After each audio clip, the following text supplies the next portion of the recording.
Ikinalungkot ng mga Pinoy fans ang pagkabigo ni Celeste Cortesi na makapasok bilang semi-finalist sa gananap na 71st Miss Universe itong linggo. Dahil dito ay naputol na ang mahigit isang dekadang semi-final streak ng Pilipinas na nagsimula noong 2010. Maging ang Miss Universe 2018 na si Catriona Gray na nagsilbing backstage host ay tila dismayado rin sa hindi pagpasok ni Celeste sa top 16. Guys, you are not alone. Philippines, Thailand, Mexico, Indonesia. I know you might be feeling a little bit of disappointment right now, but we always have next year. Ang representative ng USA na si Arbony Gabriel ang nagwagi bilang Miss Universe. Siya ay isang half Filipina. Mabuhay Philippines, mabuhay Filipino fans. Maraming salamat sa lahat ng tulong ninyo. At bagamat half Pinay ang nanalo sa Miss Universe, hindi ito naging dahilan para palampasin na lamang ng mga Pinoy fans ang sinapit ni Celeste. Sa video na ito, pag-uusapan natin ang ilan sa mga nakitang dahilan ng fans kung bakit hindi pinalad ang ating representative na makapasok sa semi-finals ng Miss Universe.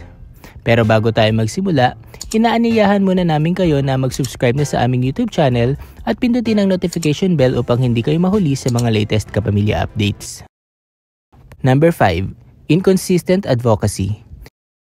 Isa sa napansin ng mga fans ay ang tila pagpo-focus daw ngayon ng Miss Universe organization sa advokasya ng mga kandidata. Maging ang Miss Universe 2014 top 10 semi-finalist si MJ Lastimosa ay ito rin ang napansin. I think this year's edition is heavy on advocacy.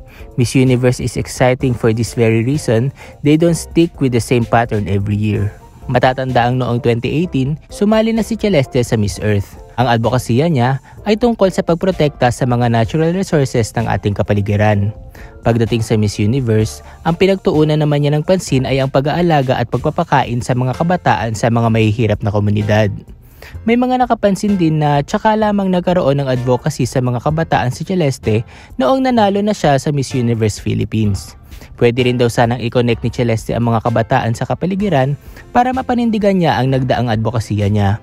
Pero hindi niya ito ginawa. Dahil daw hindi pulido at paiba-iba ang advokasya ni Celeste, nagkaroon ng confusion o inconsistency sa kung ano ba talaga ang isinusulong niya. Number 4. Know when to pick. Ang strategy na ito ay nauso noong panahon ni Miss Universe 2011 third runner-up at kasalukuyang National Director ng Miss Universe Philippines na si Shamsi Supsup. Sa panayam noon sa Miss Universe 2015 na si Pia Wurtzbach, nabanggit niya na dapat daw ay alam ng isang kandidata kung kailan siya aarangkada sa entablado.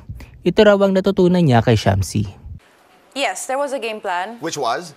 Yung bumubuelo, yung hindi yung pagdating ko doon hanggang sa paghuli, ganito yung energy ko. Kasi mapapagod ako eh. You can't sustain this kind of energy until the end. This is a lesson I learned from Shamsi, by the way, that you have to know when to peak. Kasi mapapagod ka eh, it's exhausting. So, you come out strong, and then you peak when it matters. Like the preliminaries, like the finals night. They'll never see it coming. They'll think you're, saan galing tong babaeng to, she's a dark horse. Subalit hindi na ito umuubra ngayon sa Miss Universe. Marami sa mga kandidata ang ibinibigay kaagad ang kanilang best sa simula pa lamang ng kompetisyon at pinananatili nila ito hanggang sa dulo. Kay Gazini Ganados daw nagsimula, ang pangitain na hindi na tumatalab ang know when to pick strategy. Si Gazini ay produkto ng Binibining Pilipinas. Subalit dahil sa pag-alis ng Miss Universe organization sa BPCI, ang team ni Shamsi at ng mentor nitong si Jonas Gaffud ang nag-train sa kanya. Bagamat Ganados ang apelyido ni Gazini, mapapansing hindi siya gaanong ganado sa kompetisyon at nagkabulol-bulol pa nga habang nagsasalita. I realized that there's this stigma between ageism, poverty, exclusivity, and invincibility. Ito rin ang napansin ng mga fans nang sumabak noong 2021 si Rabia Mateo. Kung sa preliminary competition ng Miss Universe ay todo ngiti si Rabia, sa finals ay kapansin-pansing na wala ito at tila kalkulado na ang mga galaw niya. Ganito rin umano ang nangyari kay Celeste na tila nagtitipid ng energy at hinihintay ang tamang pagkakataon para umariba sa stage. Sa kasamaang palad, hindi na siya nabigyan ng pagkakataon. Number 3. Closed door interview. Lingid sa kaalaman ng marami, hindi lamang pumipili ang Miss Universe organization ng semi-finalist base sa kanilang evening gown at swimsuit. Bumabase rin ang organisasyon sa closed-door interview. Sa isang article na inilathala ng Angelopedia noong 2021, nabanggit nito ang proseso sa nagaganap na closed-door interview. Sa loob ng kwarto ay makakaharap na mga kandidata ang panel of judges. Mayroon lamang silang 3 hanggang 5 minuto upang sagutin ang mga katanungang ibabato sa kanila. Iba-iba raw ang tanong sa mga kandidata ng Miss Universe, mula sa kanilang personal journey hanggang sa politika kung mayroong kinakaharap na issue ang bansa nila. Pero mas nakafocus daw ang organisasyon na mas makilala ang kandidatang ini-interview nila upang malaman kung karapat-dapat ba siya sa corona o hindi. Well-trained din daw ang mga panel of judges, kaya alam nila kung sino sa mga kandidata ang genuine at authentic at kung sino ang nagkukunwari lamang para sa corona. Sa top 16, kapansin-pansin ang mga dark horse gaya ni na Miss Laos, Miss Canada, Miss Haiti at Miss Trinidad and Tobago. Bagamat hindi sila nag-stand out sa evening gown at swimsuit competition, malakas ang haka-haka ng ilan na nakapasok sila sa semifinals dahil sa closed-door interview. Hindi natin mapapanood ang nangyaring interview kay Celeste. Ngunit malaki rin ang posibilidad na hindi siya nakitaan ng panel of judges ng authenticity dahil sa kalkuladong galaw niya, inconsistent advocacies, at dahil sa kanyang communication skills. Number 2. Communication skills. My perspective about malnutrition actually depends on my values and beliefs. I think that it's about respect,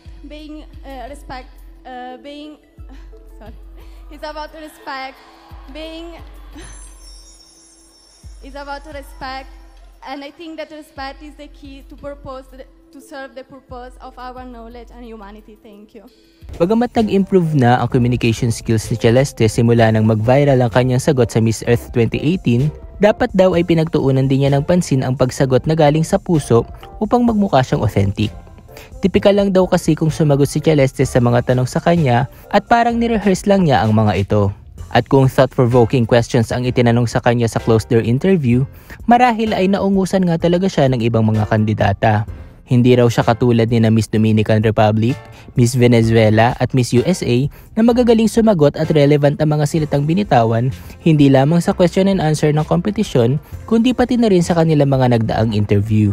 Mararamdaman mo rin daw na galing sa puso ang kanilang mga sagot, lalo na sa Miss USA dahilan upang maiuwi niya ang corona. This design right here, tell us about it. What was your inspiration? Yes, so I sewed this myself, and my inspiration was a thunderstorm, and thunderstorms are dark, they're chaotic, and it was just a reflection of my time as Miss USA. These last 3 months, there was ups and downs, there was many challenges, and I was forced to look for the beauty in darkness. So this to me represents a thunderstorm, and being here is such a beautiful experience that I overcame the darkness.